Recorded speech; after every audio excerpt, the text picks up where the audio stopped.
Olá a todos, nesse vídeo eu vou gravar uma aula para os meus alunos do 7º ano. Eu sou o professor Roberval e nesse vídeo a gente vai falar um pouco sobre a classificação dos seres vivos. Vamos fazer uma pequena revisão sobre isso, que já foi uma aula trabalhada nas últimas semanas. E vamos falar também, fazer uma pequena introdução ao mundo dos vírus, certo? Nós vamos estudar um pouco sobre a forma dos vírus, sobre a estrutura deles e sobre algumas doenças. Aqui, inicialmente, a gente vai falar da classificação dos seres vivos. Como a gente estudou, pessoal, os seres vivos, eles são classificados pelos cientistas em vários grupos para facilitar o estudo desses organismos. Então, a gente classifica ele em filos, em reinos, em espécies, para que a gente possa agrupar e estudar melhor esses organismos. A gente tem também que relembrar um ponto importante, que é a nomenclatura binomial, que foi pela primeira vez apresentada por Linnaeus.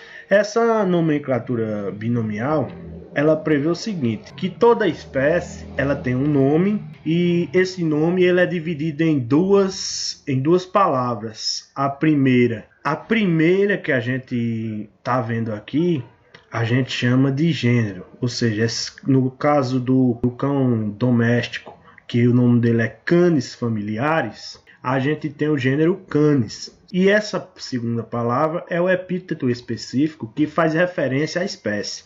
No caso, aqui a gente tem o gênero, que é o grupo maior Canis, e a gente tem familiares que identifica o cachorro doméstico. E a gente tem, por exemplo, também uma espécie do mesmo gênero aqui, que é o Canis lupus, que é o lobo, que a gente vê que tem duas palavras, que são o epíteto específico lupus e o gênero canis. Da mesma forma, Felis catus, que é o gato, Panthera leo, que é o leão, e o Panthera onça. Se você observar aqui, a gente tem o Panthera, que é o gênero, e aqui também a gente tem o Panthera. Só que quando a gente segue isso pelo epíteto específico, a gente faz referência à onça, e aqui a gente faz referência ao leão.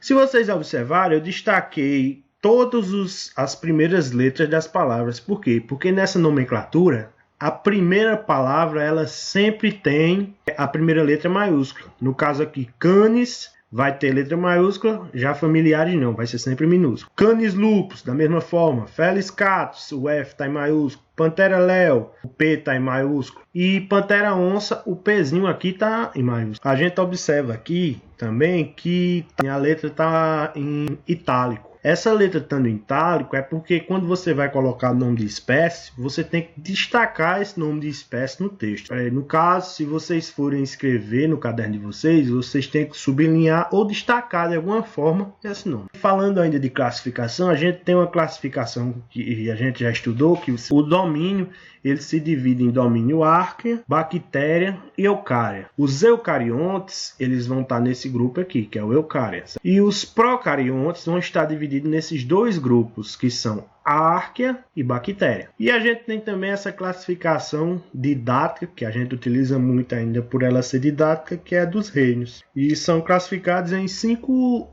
reinos. A gente tem o reino animalia, que é onde estão colocados todos os animais. O reino plant, onde vão todas as espécies vegetais, as plantas. O reino fungi, onde vão os fungos, os protozoários, que aqui estão no grupo protista. E temos também o reino monera. No reino monera estão protozoários unicelulares. E agora, pessoal, a gente vai começar a entrar no assunto vírus. Os vírus, eles são organismos extremamente simples e que, na nossa realidade atual, estão causando um problema gigantesco, que é essa pandemia causada por um vírus que é denominado coronavírus. Aqui, nessa primeira imagem que eu coloquei para vocês, a gente tem um exemplo de um esquema de um vírus. Esse vírus aqui é o vírus da raiva. Se você observar, ele tem uma camada de lipídio, aqui, tem uma proteína, que é a proteína de ligação, e tem o material genético dele aqui, que no caso é RNA. A gente já estudou célula procariótica e célula eucariótica. Esses dois tipos de células eles são muito mais complexos do que o vírus. De sua estrutura, a gente tem proteína e DNA, ou RNA, um material genético. Aqui a gente tem uma uma representação do coronavírus. O coronavírus ele é o responsável por estar causando a Covid-19, que é a doença que está afligindo muita gente nesse momento, está causando essa pandemia. Já matou aqui no Brasil mais de 2.000 pessoas e é uma doença gravíssima causada por uma estrutura que é bem simples. Mas como é que esse coronavírus consegue fazer isso? A gente vai estudar isso, a reprodução, o ciclo lítico e o ciclo lisogênico dos vírus, e vai entender um pouco sobre como é que esses vírus eles nos atacam. De início a gente vai estudar algumas características dos vírus. A primeira característica que vocês já sabem é que os vírus eles são organismos acelulares. O que significa isso? Significa que os vírus eles não têm célula, eles são organismos sem célula e eles precisam de uma célula para poder se reproduzir. Eles precisam das organelas, aquelas organelas que a gente estudou, ribossomo para produzir proteína, eles precisam do complexo Golgi, eles precisam de várias partes das nossas células ou do organismo que ele infectar para produzir as suas proteínas virais e o seu material genético e se replicar. Por isso, os vírus eles são considerados parasitas intracelulares obrigatórios. Se você observar bem, a gente sabe que os parasitas são organismos que precisam atacar ou sobreviver de outros organismos para poder sobreviver. Intracelulares porque eles são parasitas que atacam as células e se reproduzem dentro dessas células. E obrigatório porque fora da célula nenhum vírus ele apresenta atividade metabólica. Existe sempre uma discussão se os vírus eles são ou não são seres vivos. Ainda não tem um consenso muito forte quanto a isso, pois eles têm características de seres vivos, mas faltam outras características. Por exemplo, eles só podem se reproduzir quando atacam uma célula, mas eles se reproduzem. Então, a gente vai deixar um pouco de lado essa questão e vamos nos ater a estudar um pouco mais as estruturas dos vírus e entender como funciona. Eles são causadores de viroses. Se vocês não lembram, a gente tem aqui a cachumba, a rubéola, a raiva, que a gente viu um esqueminha antes do vírus da raiva, e até a Covid-19 são causadas por vírus. E inclusive o nome real do vírus que causa essa doença chamada Covid-19 é SARS-CoV-2. Estrutura dos vírus. Eles apresentam, como eu já falei, uma estrutura muito simples. Geralmente o vírus ele só tem um capsídeo, um envoltório proteico e o seu material genético. Entretanto, alguns vírus apresentam mais algumas estruturas formadas por material genético e envolvidos por uma cápsula de proteína, ou capsídeo. Essa é uma estrutura básica de vírus. Vocês têm que saber o quê? Que os vírus eles têm estruturas muito simples e que geralmente eles são apenas formados por um capsídeo, uma estrutura proteica, e pelo material genético. Aqui a gente tem uma estrutura de um bacteriófago, que é um vírus que ataca bactérias. Muito usado em pesquisa genética por essa característica. A gente vê aqui essa estrutura chamada cabeça do vírus. A gente vê o capsídeo, que é uma estrutura proteica, que é isso aqui, essa partezinha rosa. Dentro dessa partezinha rosa, a gente tem o DNA do vírus. E isso aqui a gente chama de cauda. Esse material genético ele vai passar por aqui para entrar na célula. E aqui algumas fibras para fixar o vírus na célula. No caso, na bactéria, nesse bacteriófago. Aqui eu trouxe mais alguns exemplos de estruturas. A gente tem aqui o vírus que causa poliomielite, que a gente vê, ele tem o RNA e tem os capsômeros, que são estruturas proteicas que envolvem esse RNA. Aqui a gente tem o vírus do tabaco, que ele tem o RNA, aqui, e tem uma cápsula proteica protegendo ele. Aqui a gente tem de novo o bacteriófago. Aqui a gente tem o HIV, o vírus da AIDS, o que causa AIDS. A gente tem material genético dele é o RNA. A gente tem enzimas ligadas ao RNA dele, e tem as proteínas envolvendo ele. Algumas proteínas ele tem que são chamadas glicoproteínas, são proteínas que auxiliam ele a ser reconhecido pela membrana da célula e conseguir passar mais facilmente. E ele também tem uma capa de lipídio. É o que eu falei, alguns vírus eles também têm essa capa. Inclusive o Covid-19 ele também tem uma películazinha de lipídio. E por último, o vírus da gripe. Ele possui lipídios, proteínas e aqui dentro proteína e RNA. Se você observar, temos 5 exemplos de vírus, todos eles com estruturas muito simples. E essa é a principal característica. Aqui, mais exemplos de vírus, certo? Temos o vírus da hepatite, o vírus ebola, o vírus da raiva, o influenza, o adenovírus. Todos eles você pode observar que têm estruturas relativamente simples, se comparado a uma célula, por exemplo. E eles têm também uma capacidade grande de infectar células. Por isso que eles nos causam tantas doenças, como eu já citei aqui. A reprodução dos vírus. A reprodução ela pode ocorrer por meio de 2 ciclos reprodutivos. São o ciclo lisogênico e o ciclo lítico. No ciclo lisogênico, a célula ela permanece intacta, certo? E o vírus apenas coloca o material genético dele dentro da célula. Já no ciclo lítico, ele produz as suas estruturas e a partir dessa produção ele vai causar um rompimento da célula. Aqui nós temos uma representação esquemática de como ocorre num bacteriófago. O bacteriófago aqui ele está atacando uma bactéria. A gente tem aqui o ciclo lítico.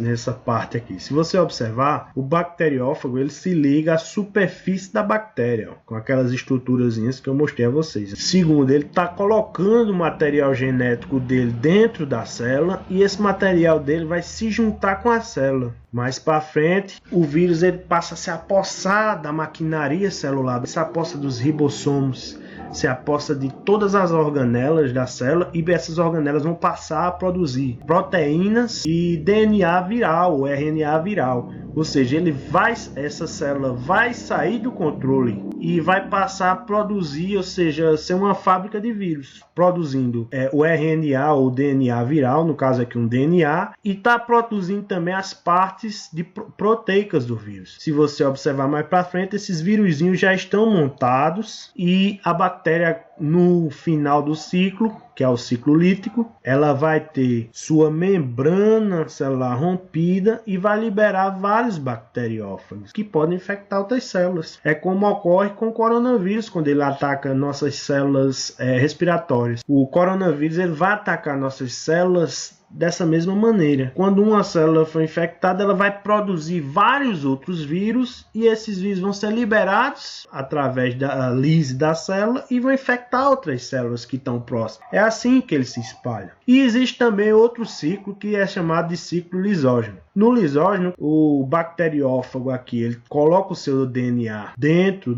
da bactéria. Esse DNA ele se une ao DNA da bactéria, mas ele não vai causar lise, ou seja, quebra da célula. Ele vai ficar como se fosse em harmonia com a célula e vai ser inclusive passado quando a célula se reproduzir. Aqui a gente está vendo que a bactéria está com o DNA do vírus ligado. Esse DNA foi reproduzido com o vírus e essas duas novas células elas têm o DNA do bacteriófago. A bactéria vai continuar se reproduzindo e multiplica essa bactéria de origem a essas duas, que também tem o DNA do bacteriófago, essa daqui do mesmo jeito, até chegar um momento que vai ter a indução ao ciclo líquido. É como se a gente tivesse um botãozinho que por alguma razão foi apertado e esse DNA do vírus vai começar a produzir as partículas ou as partes do vírus e vai entrar no ciclo líquido. Isso é bem interessante, vocês dar o pause no vídeo e ler cada partezinha dessa e observar essa figura, porque isso aqui vai ser ainda muito estudado e é interessante para vocês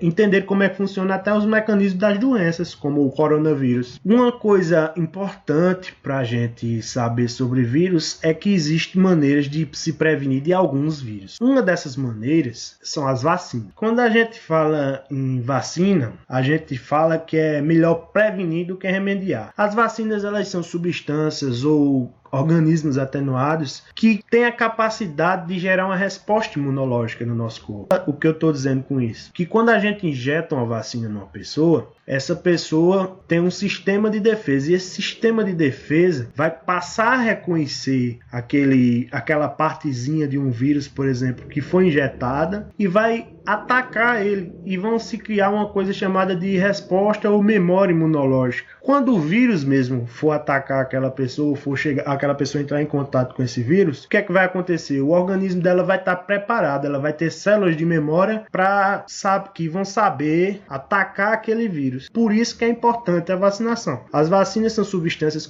constituídas por agentes patógenos, vírus ou bactérias, vivos ou mortos, ou seus derivados. Ou seja, essas vacinas, vamos dizer assim, elas nos dão um aviso e a partir desse aviso, as células do nosso organismo, elas vão reconhecer os vírus, as bactérias, os causadores das doenças e vão criar defesas. Como está dizendo aqui, ó.